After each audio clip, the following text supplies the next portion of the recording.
আসি আসি ওই খাবারটা দুপুরবেলা দিয়ে আসিস রে। হ্যাঁ আচ্ছা, নিয়ে যাবো না। শালা কি মজা দিয়েছে করিবা যাচুই রে। আলো দেখ ভিডিও কি করছ আবহাওয়াটা মানে গরম করছে রে এই সময় আসা দেখ স্লো করা বাড়ি এলুকো কইনু খাবারটা আনিবা এলো আসে না কেন যে আর দেখ স্লো করা শুরু করছে আর কি এ বাতাস দে এত বাতাস মানে গা ভিজে যাচ্ছে কি মজা এই খাবার নিয়ে আসছু এলাই আলো আসামে এখন সিগারেটটা খাও তোমার এখানে বাবু রে কাম পাই না বাইরে কাম সোয়াটা কেমন আছে আছে আছে খেলা আছে না খেলাছি আচ্ছা ঠিক আছে এটা খাও বস বস বস এখানে স্প্রেটা করো আরে আবার তেমন বিড়টা হচ্ছে না তো শেষ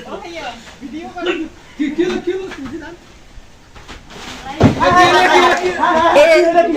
কি হলো আমার স্বামী কি হলো কি হলো? আমার স্বামী কি হলো আশেপাশে কেউ আছে না আসো আসো আসো ডাক্তার নাই ডাক্তার এই যে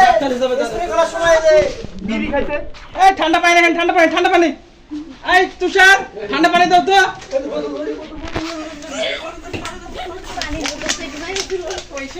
পানি খান হ্যাঁ আপনি কি ওষুধ প্রয়োগ করতেছেন নাকি আচ্ছা মুখে মাস্ক ছিল না না না আচ্ছা আমি পানি খাওয়াই দিছি